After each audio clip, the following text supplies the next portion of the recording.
오늘은 부활주일입니다. 우리를 위해 십자가 지시고 3일 만에 다시 사신 주님께 영광 돌리는 거룩한 예배 되기를 소망합니다.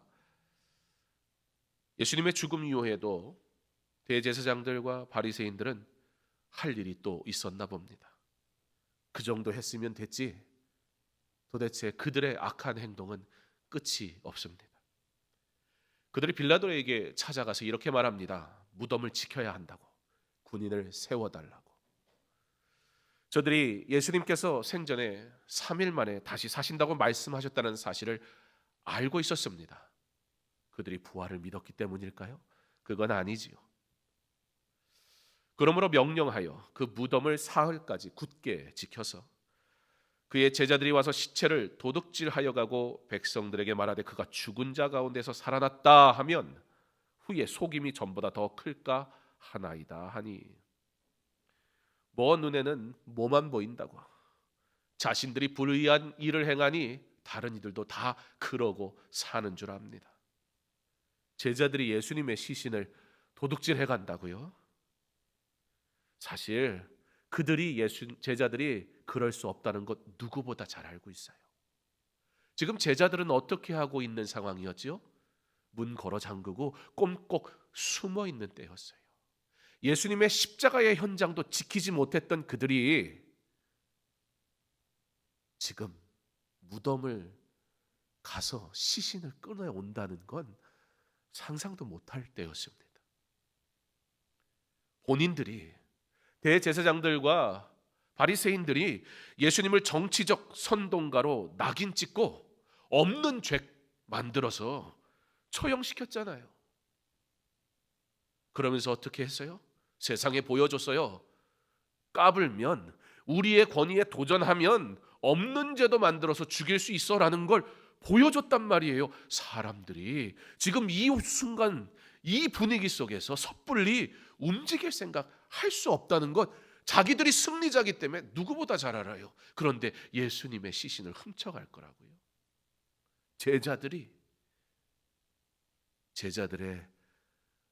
제자들을 과대평가했나 봅니다. 대단한 믿음이 있는 줄 알았나 봐요. 그들은 지금 꽁꽁 숨어 있는데 말입니다. 더군다나 그 당시에 예수님을 따랐던 제자들은요, 하루아침에 뭐가 된 거냐면 흉악한 죄인을 따랐던 무리, 공범인 거예요. 공범이 현장에 나타나겠어요? 잡힐 텐데요. 무덤에 간다고요? 어떻게 될지 모르는데요. 그건 상식적으로 다 알아요. 제자들이 나타나지 않을 거라는 거. 온 동네에 소문이 쫙 퍼져서 자신들이 꾸민 그 일에 지금 두려워 떨고 있습니다. 악은 이와 같이 모든 생각이 악할 뿐입니다. 그들은 원하는 대로 예수님을 붙잡았고 바라는 대로 예수님의 사형 판결을 이끌어냈으며 기대한 대로 가장 혹독한 사형 집행인 십자가 처형을 실행했습니다. 정말 완벽한 승리처럼 보입니다. 그렇게 지금까지 자신들의 계획대로 다 이루어졌다고 착각하였습니다. 다 된 밥에 코 빠뜨릴 수 없다고, 그래서 마지막까지 악하니 악하여 질 뿐입니다. 그러나 어둠은 영원할 것 같으나 잠시일 뿐입니다. 인생이 내 계획대로 되는 것이 복이 아닙니다. 생각해 보세요. 내가 하나님의 말씀과 반대되는 삶을 사는데, 내가 하나님의 뜻과 다른 길을 걷고 있는데 내 삶에 아무 문제가 생기지 않아요. 그게 복입니까? 저주받은 겁니다. 하나님의 자녀인데 내가 다른 길로 가는데 누구도 제지하지 않아요. 원하는 대로 가라고 오히려 부추겨요. 그거야말로 버림받은 인생 아닙니까?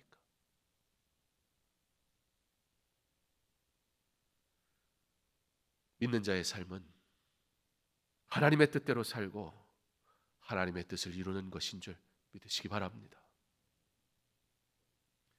대제사장들과 바리새인들의 이 무자비한 요구를 빌라도가 어떻게 해요? 승인해요. 한 번이 어렵지. 도대체 이 예수가 무슨 죄가 있는데 난 도무지 알 수가 없다. 왜 이러느냐? 그러지 마라. 차라리 이 총독이 가지고 있는 권한대로 죄인 한 사람 풀어줄 수 있는 기회가 있으니까. 그리고서는 가장 악독한 범죄자 한 명을 비교하면서 이 사람 풀어줄까? 이 사람 풀어줄까? 뭐라 그래요? 예수를 못 박으라는 거예요.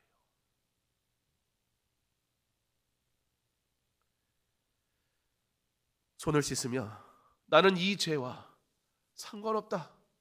그러면 정말 상관없는 것입니까? 그 권한이 자기에게 있는데 말입니다.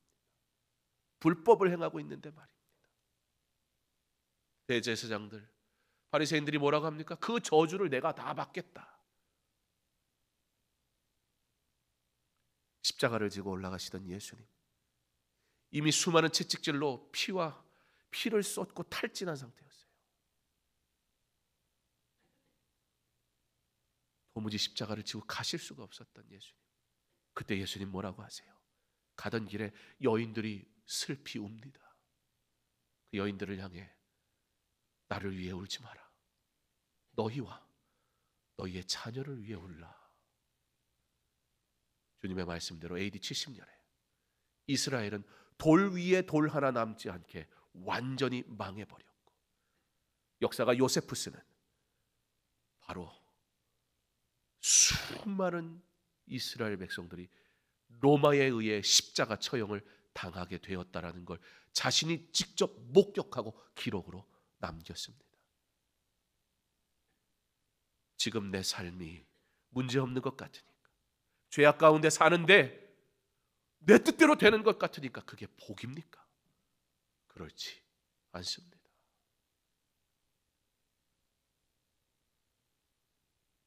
빌라도는 한 번 죄 짓는 게 어렵지, 이제는 그런 거 요구 들어주는 거 어렵지 않아요.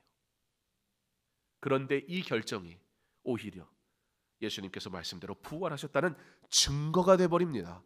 물론 거짓말을 하긴 하지만, 그러나 그 경비병들 스스로가 거짓말이라는 걸 알고 있어요. 자기 눈으로 보았어요. 예수님 부활하셨다는 거.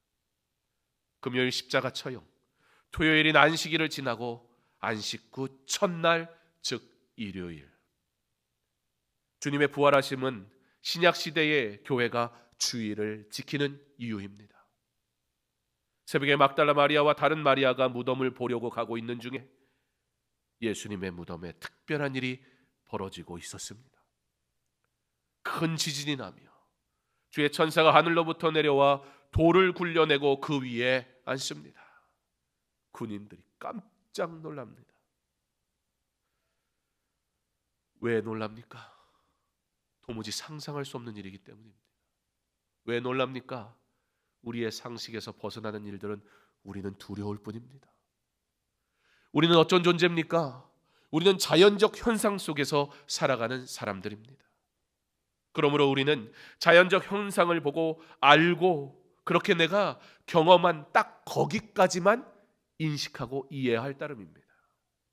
문제는 내가 깨닫지 못하는 것, 세상에 존재한다는 겁니다.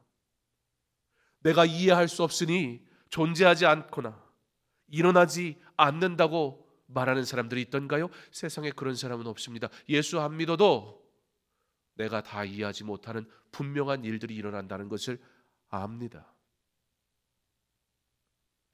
제자들이 두려웠던 이유는 무엇입니까? 그들의 생각이 자연적 현상에 한정되어 있었기 때문입니다. 당연하지요.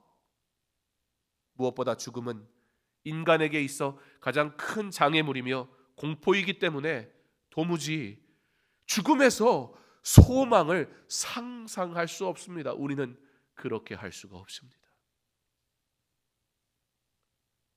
그러나 생각을 해보면, 그렇게 말하는 오히려 제한된 내 능력의 범주 안에 있는 일이라면, 내가 이해할 만한 부활이라면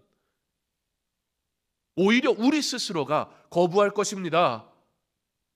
내 제한된 삶에서 이해할 수 있는 죽음 가운데 삶이 어떻게 존재한단 말입니까? 오히려 내가 이해할 만하면 우리는 그 하나님 신뢰 안 할 겁니다. 불안하잖아요.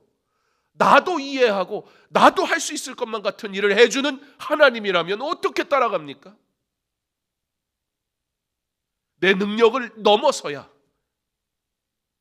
믿을 수 없는, 나는 도무지 이해할 수 없는 내 능력을 넘어서야 비로소 소망이라는 게 생겨요. 주님의 부활을 과학적으로 입증하라고요? 창조를 과학적으로 설명하라고요? 설명하는 순간 하찮은 것이 되어버릴 겁니다. 더 이상 믿고 싶지 않을 것입니다. 내 능력 안에서 죽음을 이길 소망이 없는 줄 너무나 잘 알면서도, 그런데 여전히 우리는 내 능력 안에서 이해하려고 하니 소망 자체를 기대할 수 없더라는 겁니다. 그러므로 하나님이 우리에게 초자연적인 것을 허락하시는 거예요. 인간의 악한 시도를 내버려 두시는 거예요. 봉인한 돌무덤이라 하여 우리에게 문제가 되지 어찌 하나님께 문제가 되겠습니까? 여인들이 주님께 나옵니다. 무덤으로 향하여 나가는 여인들의 그 발걸음이야말로 얼마나 아름답고 복됩니까? 아무도 주님을 찾지 않는 그때 주님을 찾아가는 그 여인이 얼마나 복됩니까? 그러나 그들이라 할지라도 여전히 제한됩니다. 어떤 제한입니까? 그들이 가며 이렇게 대화합니다. 누가 우리를 위하여 돌무덤을 옮겨줄까? 안 된다는 얘기잖아요. 불가능한 얘기잖아요. 주님을 찾아가지만 우리의 능력 범주 밖에 있는 그 모든 일들 속에서 우리는 두려워하고 불안할 수밖에 없다는 겁니다. 그러나 우리에겐 제한되지만 우리 하나님께는 그까지 돌무덤 옮기는 것이 아무 문제도 아닙니다. 그러므로 우리 안에 소망이 있는 것입니다. 내가 아니라 주께서 일하실 것이니까요.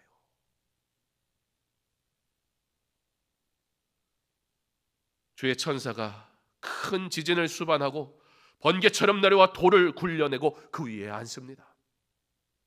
무덤을 지키던 군인들이 일순간 넋이 나가는 거예요. 그러다 정신을 차리고선 죽을 힘을 다해 도망갑니다.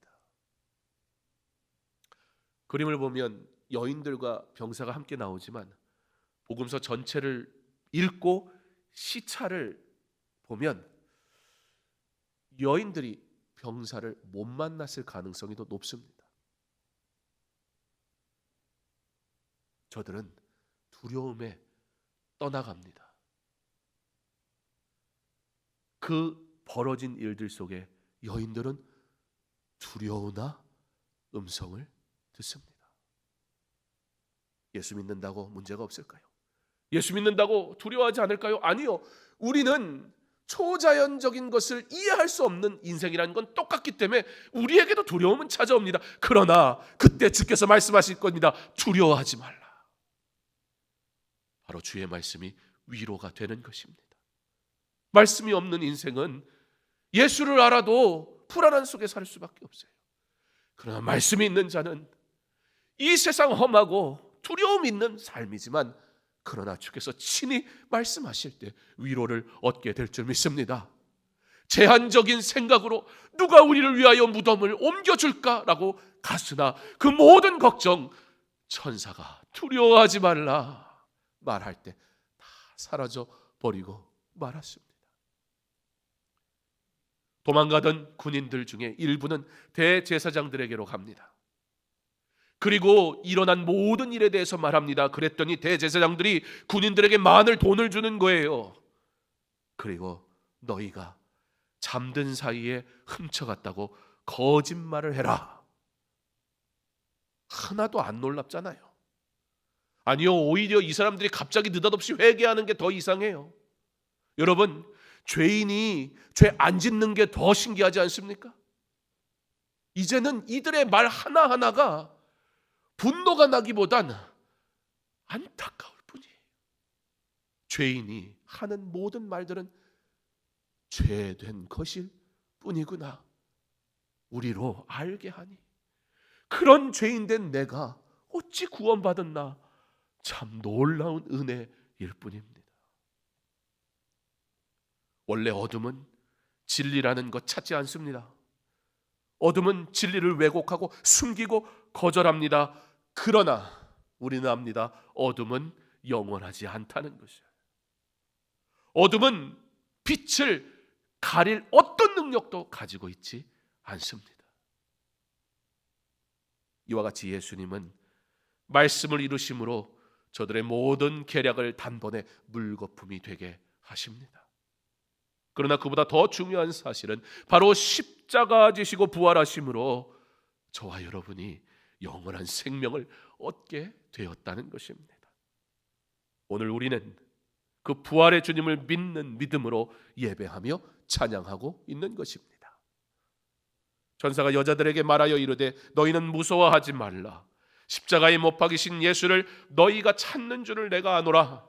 그가 여기 계시지 않고 그가 말씀하시는 대로 살아나셨느니라. 와서 그가 누우셨던 곳을 보라.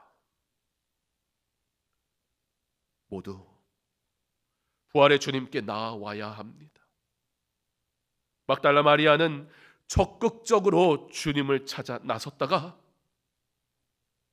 부활의 주님을 처음으로 목격하는 복을 누리게 됩니다.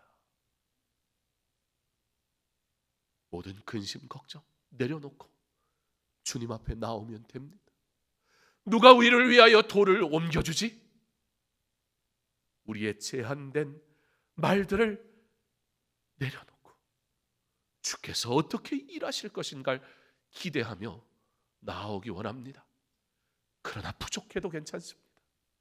우리 주님 그런 것 가지고 퇴짜 안 놓습니다. 부족한 말들이 있었으나 그럼에도 불구하고 누구도 가지 않던 무덤을 향한 발걸음을 우리 주님은 기쁘게 받으셨습니다. 그 여인들을 만나 주십니다. 그리고 빨리 가서 제자들에게 알려주라고 얘기합니다. 무슨 말입니까? 찾아온 사람에게도 은혜지만 아직 두려워, 아직 주님의 말씀을 깨닫지 못해 문을 열지 못하고 두려워 떨고 있는 그 제자들까지도 우리 주님은 어떻게 하시겠다는 거예요? 못 오면 내가 가서 만나겠다는 거예요. 저와 여러분이 구원받은 이유예요. 나의 모든 부족함 속에서도 나를 택하시고 사랑하셔서 친히 내게 찾아와 만나주신 주님의 은혜 때문에 오늘 우리가 이 부활의 주님을 예배할 수 있는 줄 믿으시기 바랍니다. 주님을 만나야 됩니다. 주님을 만나면 됩니다. 우리는 오늘 부활의 주님을 만나기를 소망하는 마음으로 예배에 나온 것입니다. 주께서 우리를 만나시고 지금 너무 기뻐하실 줄 믿습니다. 여전히 우리 주변에는 문을 닫고 두려워하는 제자들과 같은 이들도 있습니다. 그러나 그들을 탓할 것 없습니다. 세상은 두려움을 줄 뿐이니까요. 어두움은 사람들로 움츠리게 만드니까요. 어둠의 세력 가운데 있으니 한 걸음 떼는 것이 어려운 거잖아요. 그들을 주님이 아세요. 주님이 찾아가시면 돼요. 그런데 여인들에게 뭐라고 그러세요? 너희가 빨리 가서 알려주라잖아요. 이 시대의 여인들은 누구입니까? 먼저 부름받은 저와 여러분인 줄 믿습니다. 우리가 우리의 형제 자매 부모에게 자녀에게 이 부활의 주님을 알려줄 수 있기를 바랍니다. 그러므로 우리 부활의 소망을 하는 우리가 즐거이 외칩시다. 예수 부활하셨다. 코로나로 몸과 영혼이 지쳐있는 우리 주님께 나와 오늘 부활의 기쁨을 얻지 않습니까? 코로나로 지쳐 괴로워하나 여전히 주님을 찾지 못하는 저들에게 주께서 친히 찾아가 만져주실 것을 믿는 믿음으로 우리 즐거이 부활의 예수님을 증거하기 원합니다. 코로나 때문에 온라인으로 예배 드리면 되지 않냐? 온라인으로 수업하면 되지 않냐? 온라인으로 집에서 재택근무하면 되지 않냐? 라더니 선거 유세는 온라인으로 못하겠나 봅니다. 저는 사실 살짝 기대했거든요. 말하는 사람은 모범을 보이는 사람이어야 돼요. 말하는 사람은 누구보다 더 헌신하는 사람이어야 돼요. 직분을 받았다는 것은 그런 의미예요. 더 수고하라고.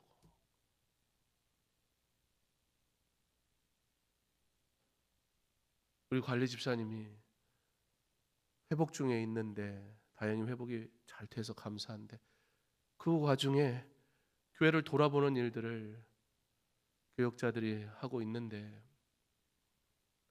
우리 장로님들이 교역자들이 힘들다고 화장실 청소도 하시고 예배 끝나면 방역도 하시고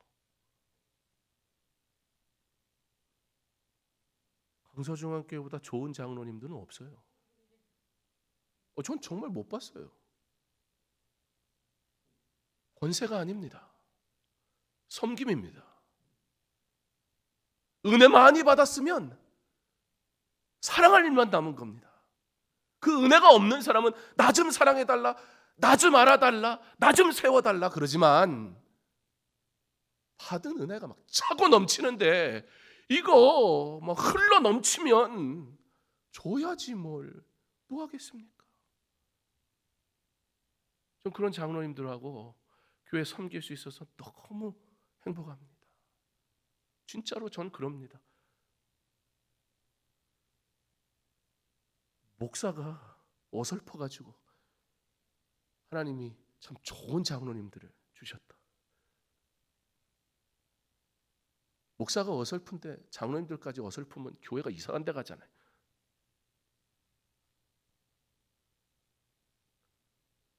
예수 부활하셨다.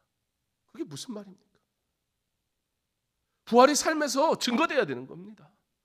부활의 섬김과 사랑이 나타나야 되는 겁니다. 그게 예수 부활하셨다. 우리가 삶으로 선포하는 겁니다.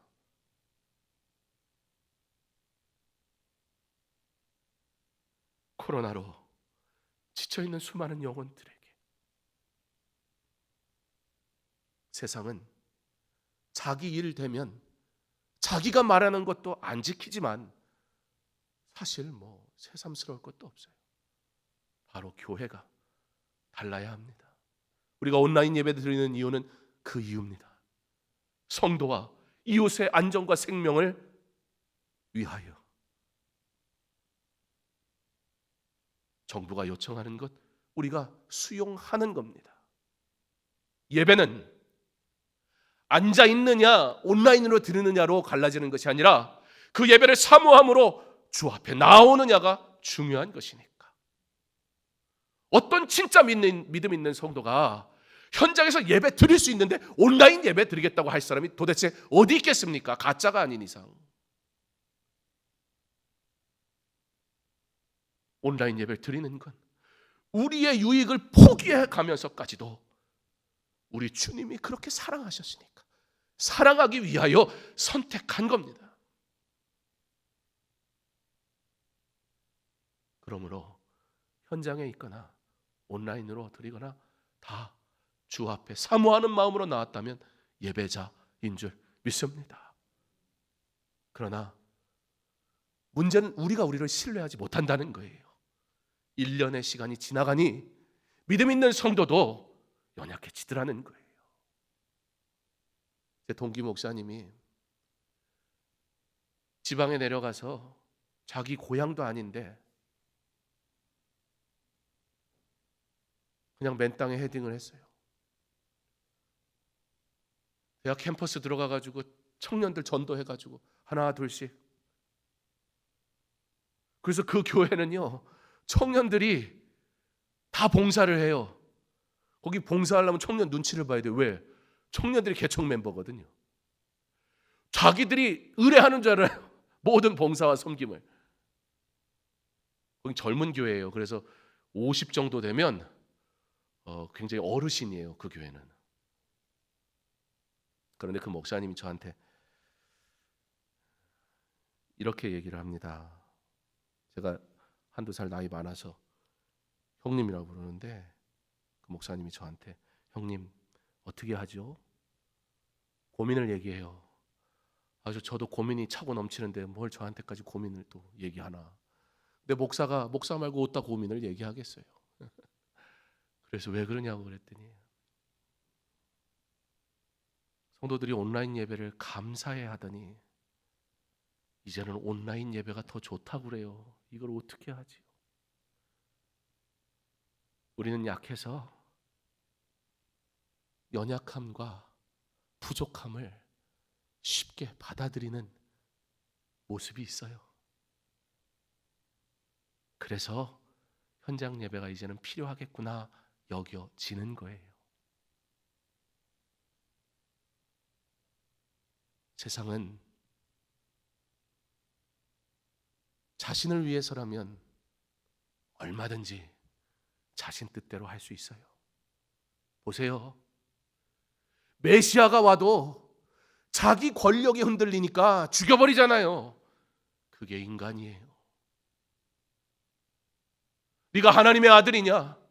하나님의 아들에게 하나님의 아들이냐고 물어서 하나님의 아들이라고 그랬더니 신성모독이다. 그리고 죄를 뒤집어 쓰여서 죽여버리잖아요. 그 세상을 사모하겠습니까? 그래도 그 세상을 따라가겠습니까? 그 세상, 그 어둠이 잠시 이기는 것 같다고 빛을 포기하고 나가겠습니까? 우리 주님 빛으로 오시면 그 어둠이 다 그대로 드러나 버릴 건데 여전히 그 세상을 사랑하겠습니까? 부활의 주님 내 안에 계셔. 부활의 소망 내 안에 있어. 그러므로 그 부활의 주님 자랑하는 삶이 나의 기쁨이 되는, 예수 부활하셨다, 진정한 믿음의 고백이 있는 저와 여러분의 삶 되기를 간절히 원합니다.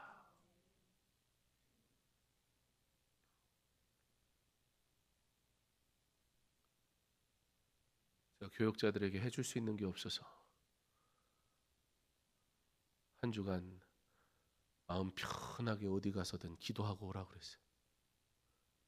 그러니까 교역자들에게 연락하지 마시고 이번 주는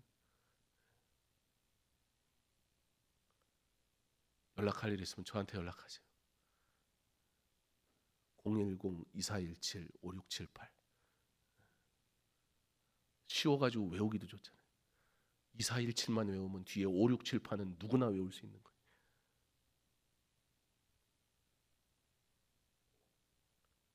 교회가 부활절 헌금으로 어려운 교회를 돕기로 당회가 결정해서 참 마음이 기뻤습니다. 어떤 목사님이 우리 교회가 대화를 하다가 우리 교회가 이렇게 하기로 했습니다 얘기했더니 본인이 개척했을 때 교회가 그렇게 도와줬다면 참 위로가 됐을 텐데 그런 말을 해요. 그 목사님 교회는 이미 규모가 있는 교회예요. 그리고 누구보다 어려운 이웃을 참 잘 돕는, 왜냐하면 어려워봐서 정말 월세 한 번 내는 게 죽을 만했던 시절이 있었으니까. 코로나 시대에 세금을 내지 않는 교회는 사실 도움의 사각지대입니다. 교회가 교회를 돕지 않으면 누구도 돕지 않습니다. 교회가 귀한 결정을 할 수 있어서 참 감사합니다. 우리는 이렇게 주님 사랑하신 것처럼 내 것을 조금 내려놓으며 사랑하며 섬길 겁니다. 세상이 볼 것입니다. 참된 빛이 어디에 있는지. 그들이 예수 믿는, 빛 대신 예수 믿는 여러분을 통해 괴로움 중에 주님을 찾게 될 것이고 그들도 우리와 같이 부활의 주님을 만나게 될 줄 믿습니다. 그 일을 위해 빨리 가서 전하라는 주님의 사명, 부활의 예수님을 자랑하는 은혜의 삶, 믿음으로 잘 감당하기를 주님의 이름으로 축원합니다.